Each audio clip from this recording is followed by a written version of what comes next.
Hello everyone. तो आज हम स्टार्ट कर रहे हैं नया चैप्टर द पॉलीमर्स।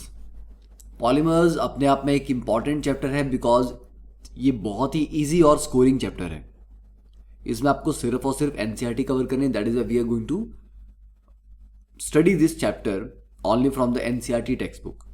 तो आप कॉम्पिटिटिव एग्जाम्स के लिए प्रिपेयर कर रहे हो, बोर्ड एग्जाम के लिए प्रिपेयर कर रहे हो, पॉलीमर से क्वेश्चन आना श्योर है और वो क्वेश्चन एनसीईआरटी के कंटेक्स्ट से बाहर बिल्कुल भी नहीं जाता। तो जितने एग्जाम्पल जो भी थ्योरी एनसीईआरटी में दी गई that is only that we need to cover. और जेईई मेन और नीट के कैंडिडेट के लिए इट इज फ्री के 4 मार्क्स। डेफिनेट है कि क्वेश्चन आएगा और जो क्वेश्चन आएगा अगर आपने चैप्टर पढ़ा है तो गलत करने का कोई सवाल नहीं है।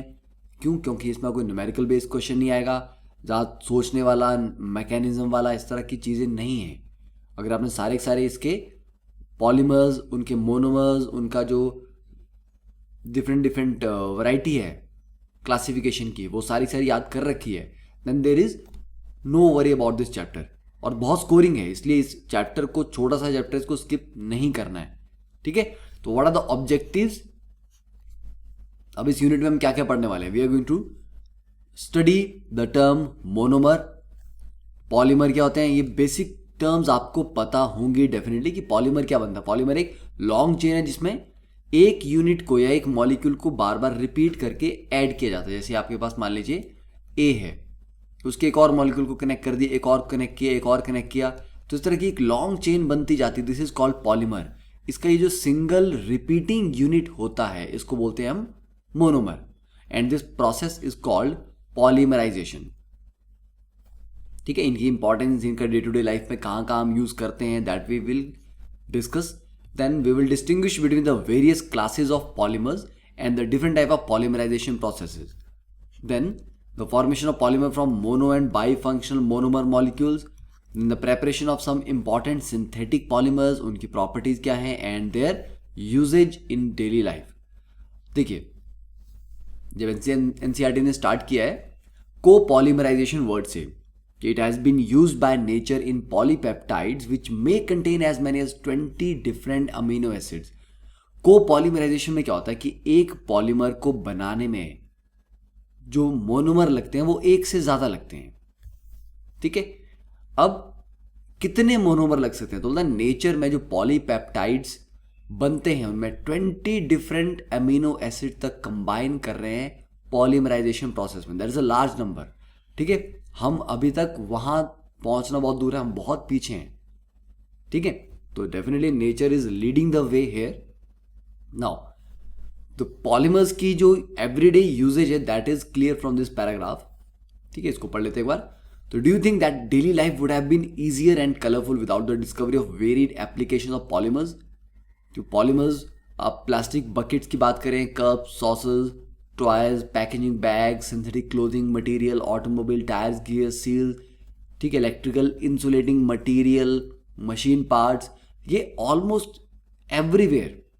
ठीक है, आप जितना कुछ यूज करते हो डे टू डे लाइफ में, इट इज पॉसिबल दैट उसका 50 to 70% is actually polymer materials.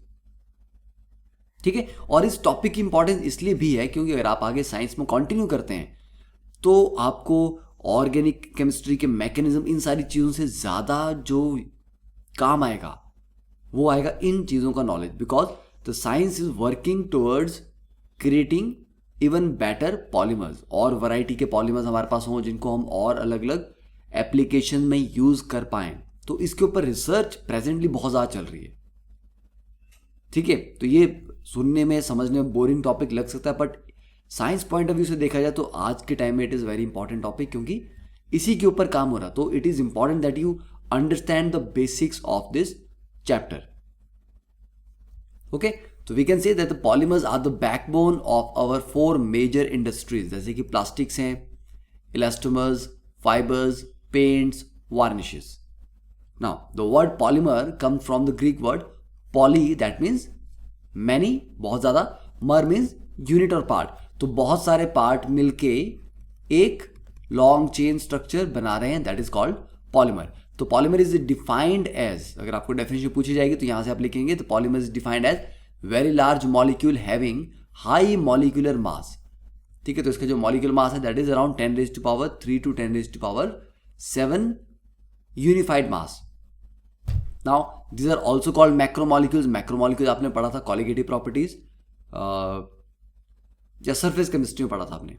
ठीक है, कि बहुत बड़े साइज के जो मॉलिक्यूल्स जैसे स्टार्च है, प्रोटीन्स हैं, कार्बोहाइड्रेट्स हैं, ये सारे दे आर मैक्रोमॉलिक्यूल्स. तो they are found by joining of repeating structural units on a large scale. ठीक है, तो ये पूरा जो प्रोसेस है दैट इज कॉल्ड पॉलीमराइजेशन.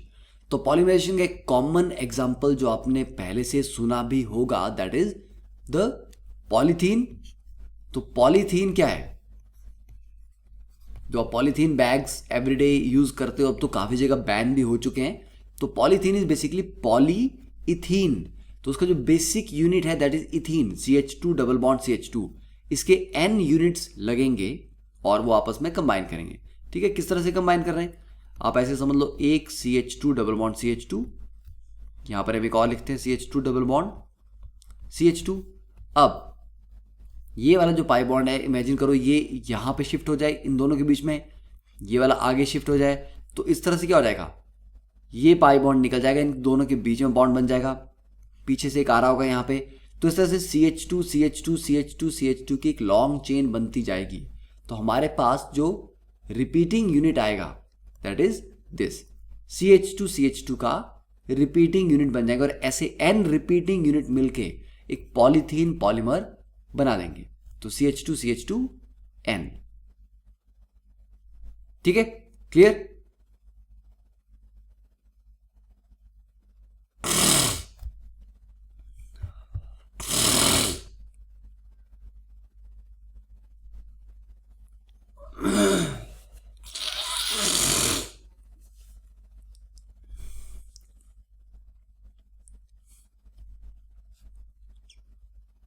अब इसमें एक और वर्ड हम यूज करेंगे that is the degree of polymerisation.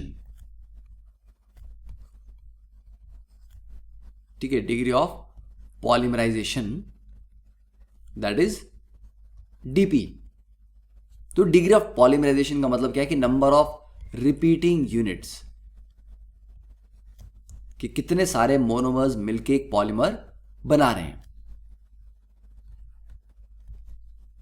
ठीक है, तो that are present in a polymer. तो एक पॉलीमर के लिए जो डिग्री ऑफ पॉलीमराइजेशन आएगा it may be in the range of hundreds और थाउजेंड्स. ठीक है, तो जिनका डिग्री ऑफ पॉलीमराइजेशन जिनके लिए काफी हाई है उसको हम क्या बोलेंगे, दे आर हाई पॉलीमर्स. जिनके लिए कम है उनको बोलेंगे लो पॉलीमर्स. तो ये जैसे एक एडिशनल पॉइंट हो गया कि आपको पता होना चाहिए कि हाँ जब डिफरेंट डिफरेंट मोनोमर कंबाइन कर रहे हैं तो कितने number of monomer unit combine कर रहे हैं एक पॉलीमर बनाने के लिए. ठीक है, that is called its degree of polymerisation. अब एक और पॉलीमर का एग्जांपल दिया गया है द नायलॉन 66. तो नायलॉन 66 बनाने के लिए क्या लिया, हेक्सा मिथाइलिन डायमीन. इसको प्लीज लिख के प्रैक्टिस करो. तो NH2 CH2 6NH2. तो हेक्सा मिथाइलिन क्योंकि 6 CH2 ग्रुप है और डायमीन कि उसके एंड में दोनों एंड पे NH2 ग्रुप लगा हुआ है. ऐसे n यूनिट मिलके किसके साथ, एडिपिक एसिड के n यूनिट के साथ. तो फाइनली यहां पे क्या होगा, इसका टर्मिनल एक H, ये जो आप हेक्सा मिथाइलिन डायमीन ले रहे हो NH2 CH2 6 NH2. तो ऐसे लिखिए NH2 और जो एडिपिक एसिड है COH CH2 COOH. तो यहां पे ये टर्मिनल पोजीशन पे H2O इनका निकाल दिया और नाइट्रोजन और इस C डबल बॉन्ड O को कनेक्ट कर दिया. ठीक है, तो ये देखिए नाइट्रोजन और C डबल बॉन्ड O को कनेक्ट किया. इसी तरह यहां का भी ये OH और आगे का H निकल जाएगा, यहां से भी. तो इस तरह से ये दोनों, तो इसमें मोनोमर कितने टाइप के हुए, ये दोनों इसके मोनोमर्स हैं. हेक्सामिथाइलिन डायमीन और adipic acid are the monomers of nylon 66. अब बात करते हैं क्लासिफिकेशन ऑफ पॉलीमर्स. देखिए अब डिफरेंट तरीके हैं इसको क्लासिफाई करने के. पहला सिस्टम हमारे पास है बेस्ड ऑन द सोर्स. तो जो नेचर से डायरेक्टली हमें मिलते हैं they are called natural polymers. तो they are found in plants and animals. For example proteins, cellulose, starch, resin, rubber, ठीक है, natural rubber. Then semi synthetic. Semi synthetic का ऐसा है कि हमारे पास इसका सोर्स है वो नेचर है, पर नेचर से मिलने वाले जो मॉलिक्यूल्स या स्ट्रक्चर्स हैं उनको हम स्लाइटली केमिकली मॉडिफाई करते हैं। तो केमिकल मॉडिफिकेशन से वो थोड़ा बनते हैं। जैसे सेलुलोज डेरिवेटिव, कि सेलुलोज को आपने बेस लेके उसमें थोड़ी सी मॉडिफिकेशंस की, तो आपने बनाया सेलुलोज एसीटेट जिसको बोलते हैं रेयन, सेलुलोज नाइट्रेट, ठीक है, एटसेट्रा, और वल्केनाइज्ड रबर। ये भी इसका आप एक और एग्जांपल ले सकते हो, vulcanised rubber. Then third we have synthetic polymers. तो ये कंप्लीटली हम इसको लैब में ही बनाते हैं, इसका कोई नेचुरल सोर्स नहीं है, ठीक है। For example the plastic polythene, synthetic fibre like nylon 66, synthetic rubbers like Buena S. So they are examples of man-made polymers. Second is the classification based on structure. तो स्ट्रक्चर में तीन तरीके हैं हमारे पास, एक लीनियर होगा, ब्रांच्ड होगा और क्रॉस लिंक होगा। देखिए लीनियर नाम से आपको क्लियर हो जाएगा। तो this polymers consist of long and straight chains. Chains के बीच में आपस में बॉन्डिंग नहीं है। तो the example include high density polythene, इसको आप HDP हाई डेंसिटी पॉलीथीन बोल सकते हो। पॉलीविनाइल क्लोराइड PVC, तो PVC की पाइप्स तो घर में बहुत ज़्यादा यूज़ होती है, इलेक्ट्रिकल एप्लीकेशन जहाँ पर लगती है, इंस्टॉलेशन होगी घर में, जब नया घर बनता है तो PVC तो बहुत ही कॉमनली यूज़ होता है, ठीक है, बाथरूम फिटिंग्स में यूज़ होता है। तो दे आर लीनियर पॉलीमर्स, ठीक है। तो कौन कौन से हो गए, हाई डेंसिटी पॉलीइथीन और पॉलीविनाइल क्लोराइड। बस एग्जाम्पल आपने इस तरह से देना कि ये लीनियर चेन्स हैं, आपस में इनमें कोई बॉन्डिंग एक दूसरे के साथ नहीं है। Second is the branched chain polymers. Linear chain में ब्रांचेस लगा दो, जैसे ये लीनियर चेन जा रही थी, यहाँ पे एक ब्रांच लगा दी, यहाँ पे एक ब्रांच लगा दी, अभी भी स्टिल आपस में दोनों चेन कनेक्टेड नहीं है, बस लीनियर चेन में ब्रांचेस आ गई। तो this polymers contain linear chains with some branches like low density polythene. तो क्वेश्चन आ सकता है ना आपको कंफ्यूजन क्रिएट करने के लिए कि हाई डेंसिटी पॉलीथीन, लो डेंसिटी पॉलीथीन ये किस किस कैटेगरी में आते हैं, ठीक है। तो ये आपने एग्जांपल दे दिया इसका। Then third is a cross linked और नेटवर्क पॉलीमर्स। तो यहां पे क्या होता है, यहां पे चेन्स आपस में लिंक्ड होती हैं, और ये डायरेक्टली नीट 2018 में इसका क्वेश्चन आया है। और आज जो आप क्वेश्चन देखोगे, क्वेश्चन में जो स्टेटमेंट है, जो करेक्ट और रॉन्ग स्टेटमेंट, डिफरेंस सिर्फ स्ट्रॉन्ग वर्ड का है, बाकी स्टेटमेंट एग्जैक्टली यही है। एक में लिखा गया कोवेलेंट बॉन्ड बनते हैं और एक में कहा गया स्ट्रॉन्ग कोवेलेंट बॉन्ड बनते हैं। इसका मतलब एनसीईआरटी का एक एक वर्ड इंपॉर्टेंट है कि आपने एग्जैक्टली समझा कि आप उसने क्या लिखा है। तो एडिशनल चीजें नहीं पढ़नी, एग्जैक्टली एनसीईआरटी का एक एक वर्ड आपने समझने की यहाँ पे ट्राई करनी है, राइट। तो देखिए क्रॉस लिंक में क्या होता है, एक चेन लीनियर चेन है, ये दूसरी लीनियर चेन है, इन दोनों के बीच में यहाँ पे ये बॉन्डिंग होगी है, तो आपस में लिंक करके ये थर्ड चेन है, ठीक है, ये यहाँ पे फर्स्ट और थर्ड आपस में लिंक करके, ये आपस में सेकेंड और थर्ड आपस में लिंक करके। तो they are formed when bifunctional and trifunctional monomers, ठीक है, वो आपस में कंबाइन करते हैं।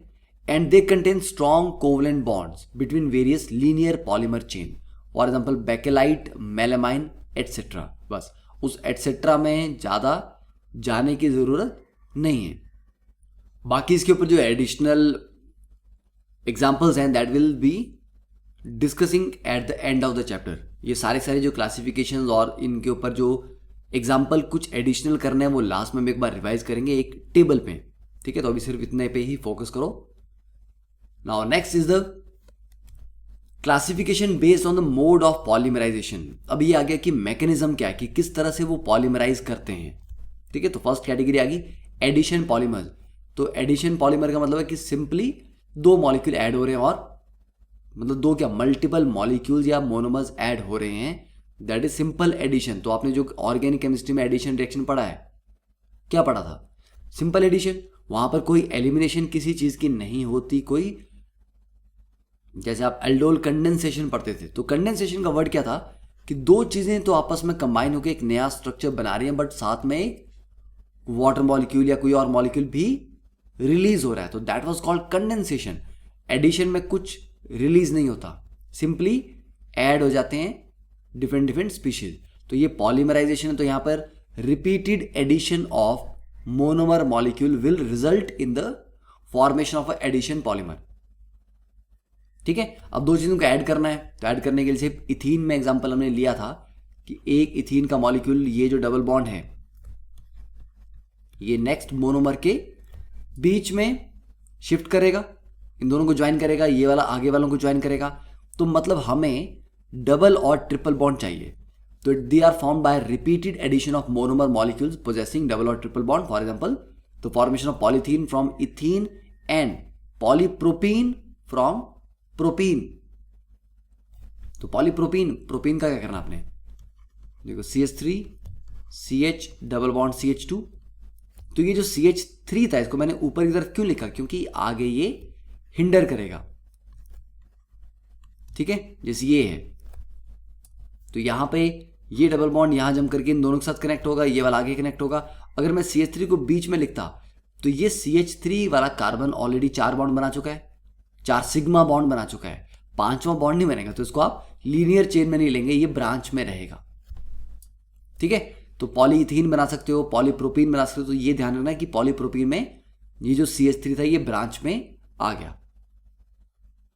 ठीक है, तो however the addition polymers formed by the polymerization of a single monomeric species are known as homopolymers। कि एक ही टाइप का मोनोमर यहां पे यूज हुआ तो दे आर होमोपॉलीमर, और एक से ज्यादा टाइप के मोनोमर यूज हैं दैट इज कॉल्ड कोपॉलीमर। तो कोपॉलीमर के जो एग्जांपल्स हैं जैसे कि Buena S and Buena N। अब इससे पहले हमने नायलॉन 6,6 तो पढ़ा, but that is not a copolymer because वो सिंपल एडिशन से नहीं बन रहा, वहां पर हमने वाटर मॉलिक्यूल रिमूव किया था, तो वो कंडेंसेशन पॉलीमर है। तो ये याद रखना कि कोपॉलीमर किसकी कैटेगरी में आते हैं, एडिशन पॉलीमर्स में, जहां पर कोई रिमूवल या एलिमिनेशन नहीं हो रही है किसी चीज की। तो they are made by simple addition of 2 different monomers. तो ये एग्जांपल बहुत इंपॉर्टेंट है, जो एनसीईआरटी ने दी है, बस वो याद करना है। ठीक है, तो 1,3-ब्यूटाडाइन स्टाइरिन के बीच में जो बॉन्डिंग होगी दैट इज किस तरह से करेंगे हम, ये डबल बॉन्ड। अब ये जो पीएच ग्रुप है, इस पीएच को आप ऐसे समझ लो कि ये हम लगा देते हैं ब्रांच में। ठीक है, यहां पे लगा दिया हमने ये पीएच ग्रुप। अब इसका जो ये पाई बॉन्ड था ये यहां पे कनेक्ट करेगा, ये जो पाई बॉन्ड है ये आगे वाली चेन को कनेक्ट करेगा, मतलब यहां से इस कार्बन को। तो ये वाला जो डबल बॉन्ड है ये बीच में आ जाएगा। तो इसीलिए जो चेन बनेगी या जो ये पॉलीमर आएगा, इसका जो रिपीटिंग यूनिट हुआ, ये जो दिया है this is the repeating unit. ठीक है, तो ये हो जाएगा CH2 single bond CH double bond CH, फिर CH2, फिर आगे CH PH CH2। ठीक है, बट यहां पर उन्होंने जो बॉन्डिंग कर रखी है वो इसकी तरफ से नहीं की है, वो की है इस कार्बन की तरफ से, मतलब CH2 की तरफ से पहले किया है, और जो CH-PH है वो बिल्कुल एंड में आया। इट मीन इसको जस्ट हम रोटेट करके लिख सकते हैं। तो 1 सेकेंड,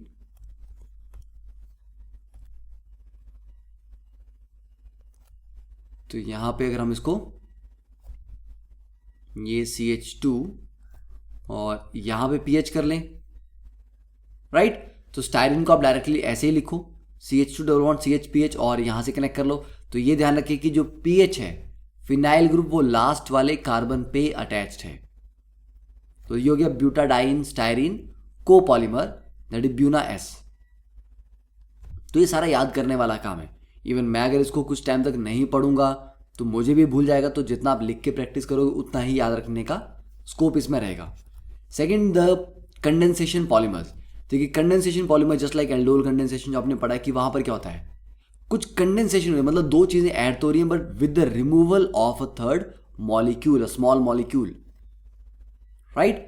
तो the condensation polymers are form by repeated condensation reaction between 2 different bifunctional और ट्राईफंक्शनल मोनोमेरिक यूनिट्स, क्योंकि कंडेंसेशन के लिए कम से कम 2 फंक्शनल ग्रुप हमारे पास होने चाहिए।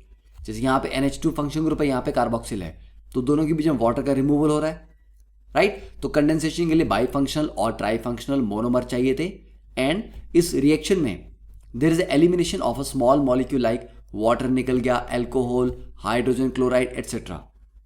तो द एग्जांपल्स आर टेरिलीन, जिसको डैक्रॉन भी बोलते हैं, नायलॉन 66, नायलॉन 6, तो दीज आर एग्जांपल्स। और इनमें काफ़ी ज़्यादा इंपॉर्टेंट एग्जांपल है ये nylon 66 that is form by the condensation of hexa methylene diamine with adipic acid, जिसमें आपको मैंने बताया था कि ये इस एंड से वाटर निकल जाएगा, दूसरे एंड से वाटर निकल जाएगा, तो NHCH26 फिर NHCO CH24 CO, this is the repeating unit.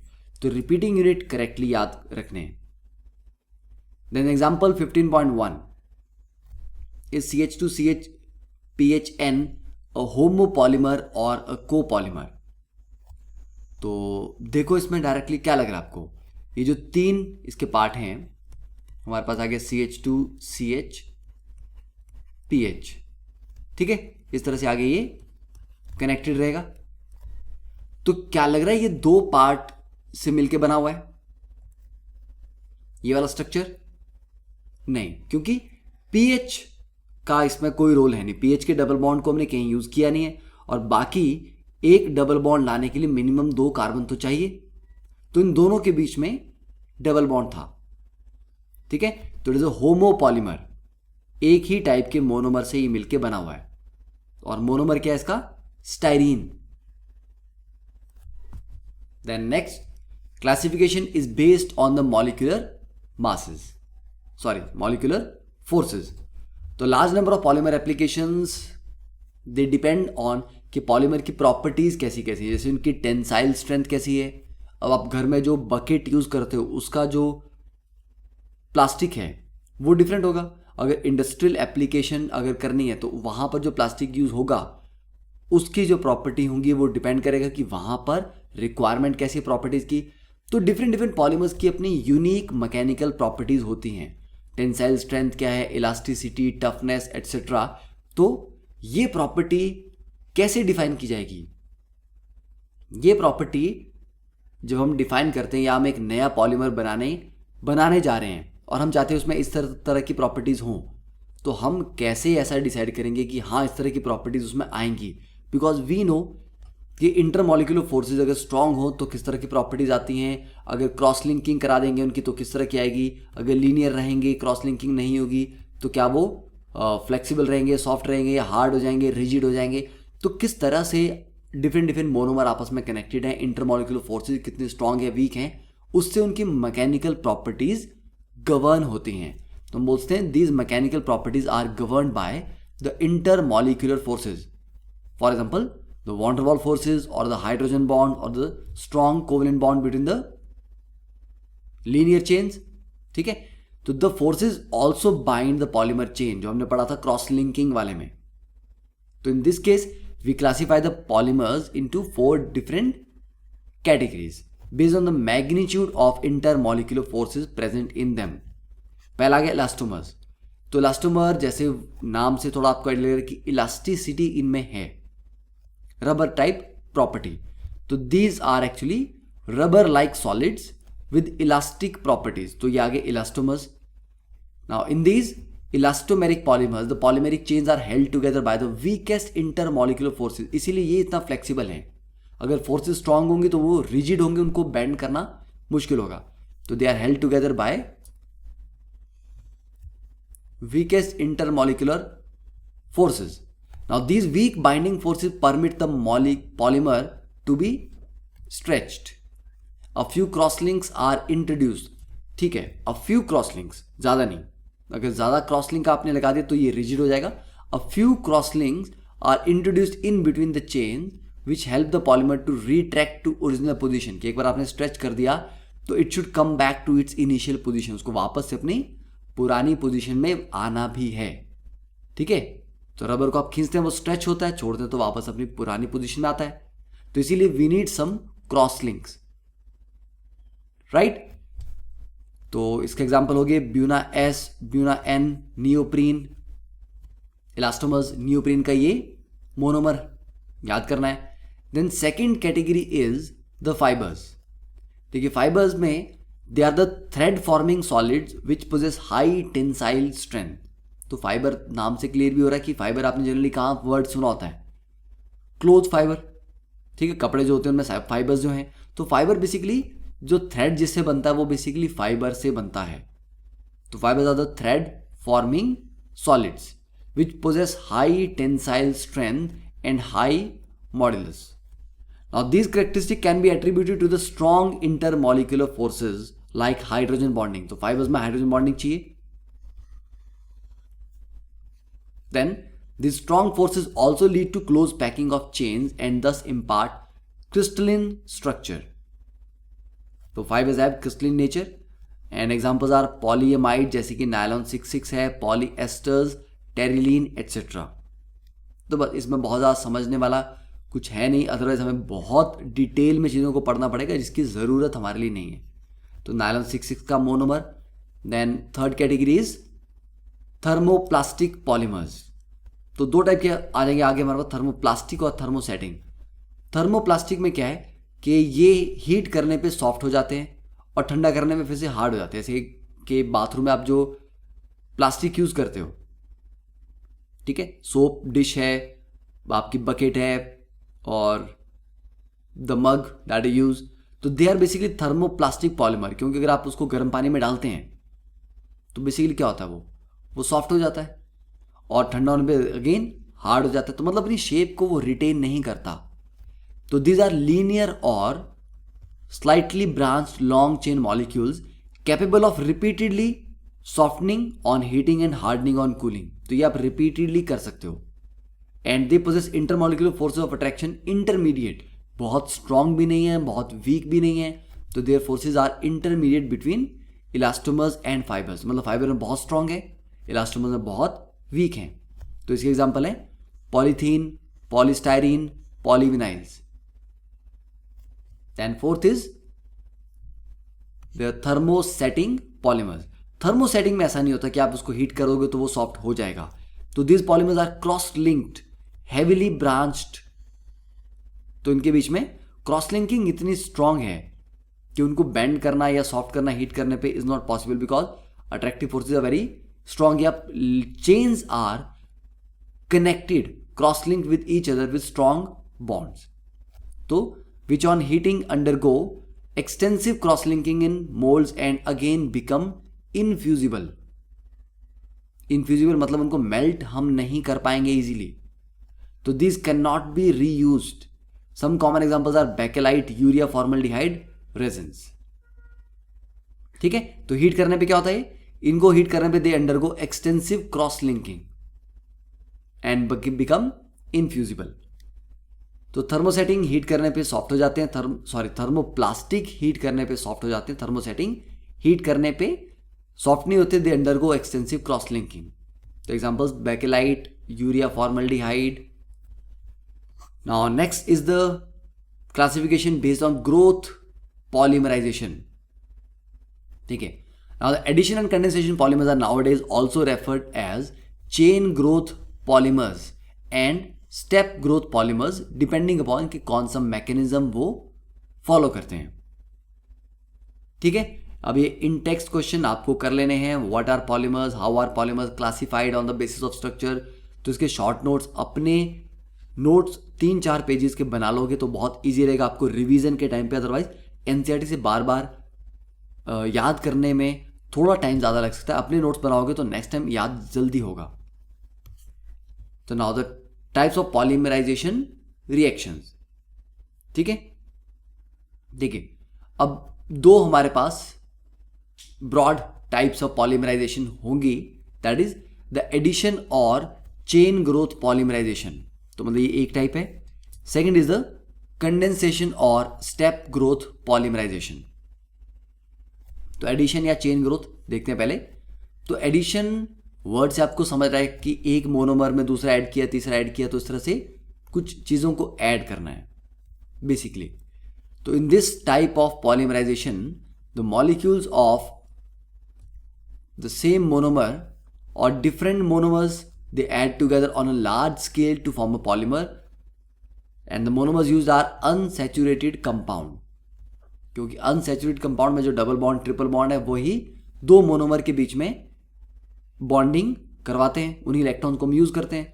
तो जैसे कि एल्कीन आप ले सकते हो, एल्काडाइंस ले सकते हो, उनके डेरिवेटिव ले सकते हो।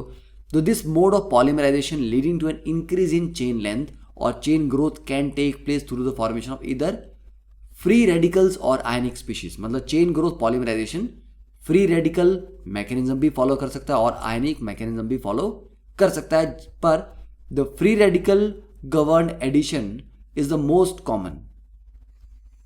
तो ये वाला मैकेनिज्म हम ज्यादा कॉमनली यूज करते हैं। तो एडिशन पॉलीमराइजेशन में क्या हुआ, मॉलिक्यूल्स सेम मोनोमर के भी हो सकते हैं, डिफरेंट भी हो सकते हैं। मतलब होमो पॉलीमर भी बन सकता है ये, और ये को पॉलीमर भी बन सकता है।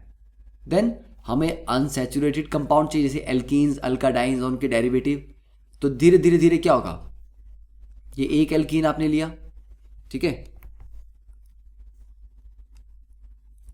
तो ये एक एल्कीन लिया, इसमें ऐड किया दूसरा एल्कीन, इसमें तीसरा, फोर्थ, फिफ्थ। तो धीरे धीरे ये चेन ग्रो करती जा रही है। तो ये है चेन ग्रोथ पॉलीमराइजेशन, ठीक है। तो mainly they are governed by free radical addition reaction. Next is the mechanism for this free radical mechanism, ठीक है। अब first of all you pause the video, एक बार इस पूरे पैराग्राफ को पढ़िए। अब ये कंप्लीटली फ्री रेडिकल मैकेनिज्म के जो स्टेप्स हैं उसी के ऊपर बेस्ड है। तो सबसे पहले आपको फ्री रेडिकल रिएक्शन करवाने के लिए क्या चाहिए होता है, free radical generator, that is initiator. उसमें आप परऑक्साइड यूज कर सकते हो। तो परऑक्साइड के केस में जो ऑक्सीजन सिंगल बॉन्ड ऑक्सीजन है ये एक वीक बॉन्ड होता है।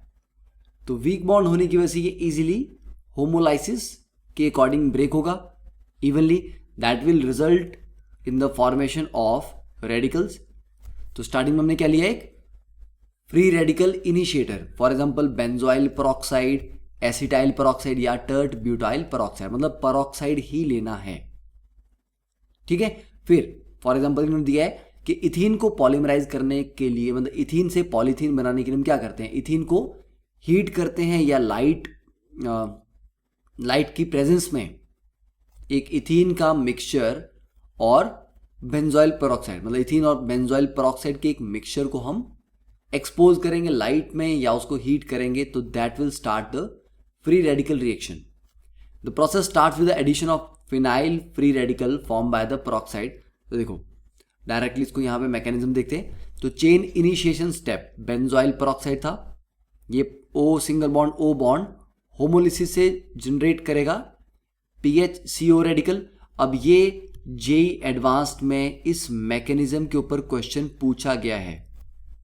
अब ऑब्वियसली वो एंटायरली इसके ऊपर बेस्ड नहीं था, बट वो पॉलीमर वाला रिएक्शन था जिसको GOC के साथ रिलेट करके क्वेश्चन फ्रेम किया गया था, ठीक है।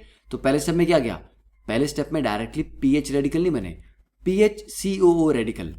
इसके बाद ये वाला जो बॉन्ड है इसका ये एक इलेक्ट्रॉन यहाँ, ये एक ऑक्सीजन का जो एक इलेक्ट्रॉन है ये यहाँ पे, और ये CO2 बन जाएगा और दूसरा इलेक्ट्रॉन कार्बन के पास रह गया। तो that gives you phenyl radical. अब ये फिनाइल रेडिकल इथीन के साथ कंबाइन करके बना रहा है PHCH2CH2 रेडिकल, ठीक है। और फिर ये अब एक आपके पास, अब ये इनिशियल आपका मेन रेडिकल जनरेट हो गया। अब ये आगे चेन प्रोपेगेट करवाएगा, तो ये अगले इथीन के साथ कंबाइन करेगा। तो अगले इथीन का ये जो डबल बॉन्ड है, ये एक इलेक्ट्रॉन मिलके बीच में बॉन्ड बनाएंगे, ये एक इलेक्ट्रॉन इसके पास रह जाएगा। तो यहाँ पर रेडिकल ये अगली वाली इथीन से कंबाइन करेगा। तो मतलब स्टार्टिंग में जो आपके पास आया, एंड में वो एक एंड के ऊपर PH था जिसने चेन को एंड किया, उसके बाद CH2 के यूनिट ऐड होते चलेंगे। एक CH2 ऐड हुआ इथीन, उसमें आगे एक और ऐड हुआ, तो मतलब CH2 के N यूनिट्स यहाँ पे ऐड हो जाएंगे, ठीक है। इसके आगे आप ये लिख सकते हो, ये आगे और कंबाइन करता जाएगा। तो ये हो गया चेन प्रोपेगेटिंग स्टेप। तो इनिशिएशन, प्रोपेगेशन और उसके टर्मिनेशन। तो टर्मिनेशन में क्या होता है, दो फ्री रेडिकल आपस में कंबाइन कर जाते हैं, राइट। तो ये दो फ्री रेडिकल आपस में कंबाइन करेंगे और चेन टर्मिनेट कर जाएगी। तो टर्मिनेटिंग में फाइनली जो दोनों एंड्स हैं, दोनों एंड के ऊपर क्या लगा, ये पीएच ग्रुप। ओके, तो उसको एक बार लिख के प्रैक्टिस कर लेना है। Second is the preparation of some important addition polymers. तो जैसे कि पॉलीथीन, तो there are two types of polythene, high density and low density. तो लो डेंसिटी को LDPE भी लिखते हैं, ठीक है, पॉलीइथीन में PE, तो LDPE। हाई डेंसिटी को आप लिख सकते हो HDPE, और कुछ जगह पे हो सकता है आपको दिया गया हो LDP। तो डिफरेंट बुक्स में ये टर्मिनोलॉजी थोड़ी सी डिफरेंट है, इसको लिखने का तरीका, बट आपको समझ आ जाना चाहिए कि क्या मतलब है उनका। तो पॉलीथीन एक आगे लो density polythene, it is obtain bye, तो लो डेंसिटी पॉलीथीन कौन सा होता है, ब्रांच्ड, और हाई डेंसिटी कौन सा होता है, लीनियर। तो low density polythene it is obtain by polymerisation of ethene under high pressure of 1000 to 2000 atmosphere at a temperature of 350 to 570 Kelvin in the presence of traces of dioxygen or a peroxide initiator। तो temperature इसमें याद रखना important है, temperature, pressure की range, और initiator किसको लेना है, and it is a branched polymer. Now this low density polythene, तो LDP इन्होंने मेंशन किया है, it is obtain through the free radical addition of and hydrogen atom abstraction has highly branched structure. ठीक है, मतलब this polythene obtain through the free radical addition has highly branch structure. Okay, तो ये H atom abstraction का concept ये क्या है, देखो फ्री रेडिकल एडिशन तो हुई, पर H एटम भी तो एब्स्ट्रैक्ट किया गया अगले स्टेप में, मतलब फ्री रेडिकल वाला मैकेनिज्म था, उसमें कोई ज्यादा सोचने वाली बात नहीं है। तो this has a highly branch structure. Now this low density polythene is chemically inert and tough but flexible and a poor conductor of electricity. तो ये जो इसकी प्रॉपर्टीज हैं, केमिकल प्रॉपर्टीज, ये आपको याद रखनी है कि क्या क्या बनाने में यूज होता है। Then next is the high density polythene. तो high density polythene form when the addition polymerization takes place and it is a linear polymer। तो इसके लिए जो कैटलिस्ट यूज करते हैं that is Ziggler NATA catalyst, that is try ethyl aluminium and titanium tetra chloride. तो Ziggler नाटा catalyst कहाँ use करते हैं हम, हाई डेंसिटी पॉलीथीन बनाने में, and the temperature of 333 to 343 kelvin under a low pressure 6 to 7 atm only। तो this HDP high density polythene consist of linear molecule, तो linear polymer है ये, and has a high density due to close packing। तो अब ये आप कैसे explain करोगे, देखो सीधी सी बात है कि एक लीनियर चेन थी, इसके क्लोज एक और लीनियर चेन है, यहाँ एक और लीनियर चेन है, ब्रांचिंग बीच में नहीं है। अब अगर आप ब्रांच वाले लेते हो, ये लीनियर चेन है, इसमें ये ब्रांचेज लगी हुई हैं, तो अगली लीनियर चेन उसके बीच में ये गैप तो रहेगा ना, क्योंकि ब्रांचेस हिंडर करेंगी। ठीक है, तो इस गैप की वजह से डेंसिटी कम हो जाती है, तो इसलिए ब्रांच वाला जो है that forms low density polythene, और जो लीनियर है that forms high density polythene. ठीक है, बाकी प्रॉपर्टीज, तो it is also chemically inert and more tougher and harder, क्योंकि डेंसिटी ज्यादा है। It is use for manufacturing of buckets, dustbin, bottles, pipes etcetera. बस ये याद कर लिया। Now next is the polytetrafluoroethene, that is the Teflon. Teflon coating आपने generally देखा होगा कि काफी मटेरियल के ऊपर टेफ्लॉन कोटिंग की होती है। आप घर में जो नॉन स्टिक कुकिंग यूटेंसिल्स या कुकवेयर यूज करते हो, उसके ऊपर टेफ्लॉन कोटिंग होती है। अगर आप जाएंगे बाइक से कार्स के वॉशिंग करवाने कहीं पर सर्विस सेंटर पे, तो वहाँ पूछते हैं कि सर इस पर टेफ्लॉन कोटिंग करवा दें क्या, बिकॉज वो काफ़ी देर तक आपके जो पेंट सरफेस है, गाड़ी का आपका जो सरफेस है, उसको एटमॉस्फेरिक कंडीशन से बचाता है, मतलब आपकी शाइन जो है पेंट की वो काफ़ी टाइम तक मेंटेन रहेगी। तो वहाँ पर आप टेफ्लॉन कोटिंग वर्ड आपने सुना होगा, मे बी, नॉट श्योर। तो this Teflon is manufactured by heating tetrafluoroethene. तो हमें क्या चाहिए, CF2 डबल बॉन्ड CF2। तो टेट्राफ्लोरोइथीन की पॉलीमराइजेशन से बना टेफ्लॉन। तो बस ये डबल बॉन्ड आगे कंबाइन करता जाएगा, तो CF2 सिंगल बॉन्ड CF2 के N यूनिट यहां पर कंबाइन करके, ठीक है। तो by heating tetrafluoroethene with a free radical और persulphate catalyst at high pressures, chemically inert है, resistant to attack by corrosive reagents, that is why इसकी कोटिंग हम जनरली करवाते हैं। तो it is used in making oil seals in gaskets and also use for non stick surface coated utensils. बस इतना ही, इसमें ज्यादा दिमाग नहीं लगाना है। नेक्स्ट, द पॉलीएक्रिलोनाइट्राइल PAN, ठीक है, शॉर्ट फॉर्म इसको पढ़ेंगे, दैट इज पॉलीएक्रिलोनाइट्राइल PAN। देखिए, तो polyacrylonitrile it is addition polymerisation of acrylonitrile, इसलिए तो बना polyacrylonitrile in the presence of a peroxide catalyst leading to the formation of PAN। तो एक्रिलोनाइट्राइल का फॉर्मूला याद होना चाहिए, CH2 double bond CH cyanide branch में रहेगा, ठीक है। तो बस CH2 double bond CH add होते जाएंगे। तो this is the polymer, peroxide catalyst यहां पे यूज करना है। तो PAN polyacrylonitrile is use as a substitute for wool in making commercial fibres as Orlon और एक्रिलान।